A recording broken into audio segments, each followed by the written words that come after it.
okay, deep down inside, I know Islam to be true. But one of the biggest problems that I have, I've been asked this question, one of the biggest problems I have is, why are we so different from everybody else?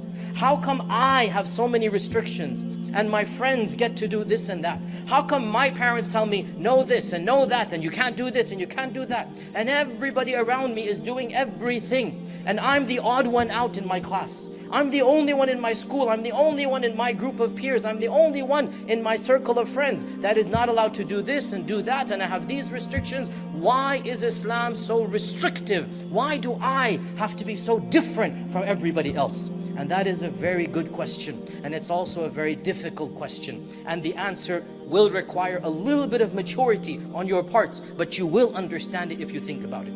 Listen, my dear brothers and sisters, Allah says in the Quran, وَمَا أَكْثَرُ النَّاسِ وَلَوْ حَرَصْتَ بِمُؤْمِنِينَ. The majority of mankind, they don't want to be guided. Allah says in the Quran, وَإِن تُطِعْ أَكْثَرَ مَنْ فِي الْأَرْضِ يُضِلُّكَ عَنْ سَبِيلِ اللَّهِ. If you follow the majority of people, they're not going to guide you to the right path. Allah says in the Quran, the majority of people want to live like animals. إِنْهُمْ إِلَّا كَالْأَنْعَامِ. Allah says most of mankind don't want to have higher goals. They just want to live their lives in hedonism, in pleasures of the body. And our religion is a religion of nobility and purpose. We are not animals. We are more than animals. We have spirit, we have ruh, we have intellect. It's not just religion. Any successful human being has to break the trend. Any successful human being has to break free from the crowd. Even people that have nothing to do with religion but are successful in this world. Do you think Steve Jobs, do you think Bill Gates, do you think anybody who's successful in this world was an average student in all that they did? Did they just go with the flow? You want to be a leader, and Islam wants you to be a leader, at least in the next world. You want to be a trailblazer? You want to be somebody who genuinely stands up from the crowd? Well, you're going to have to make your impact from now.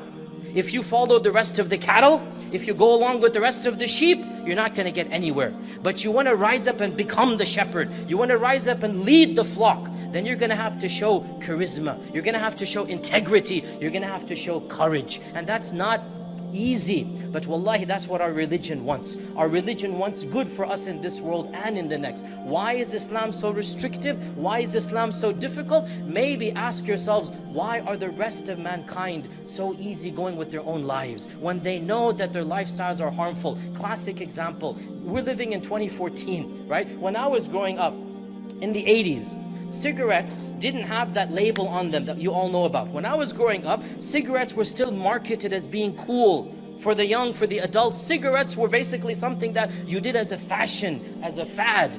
Well, in the 90s, as most of you know, the government studies, whatnot, it all found out that cigarettes is the leading cause of cancer. Cigarettes is the leading cause of this, of that, and you're just inhaling that which is gonna kill you. So, you're allowed legally to purchase cigarettes, but what's on the warning label? This product will kill you. Isn't that so foolish? Think about it. The government requires us to put our safety belts on, yet the number of deaths of cigarettes far outnumbers that from car accidents. Yet we're allowed to buy cigarettes. Why?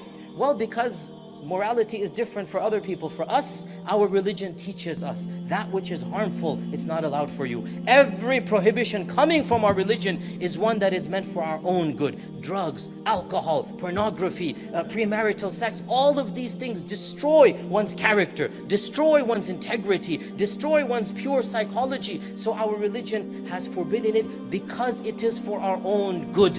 And I swear by Allah, if you are faithful to your religion, you will realize pleasures far greater than the pleasures that you are giving up. Our Prophet ﷺ said in an authentic hadith, whoever gives up anything for the sake of Allah, Allah will give him more than what he gave up.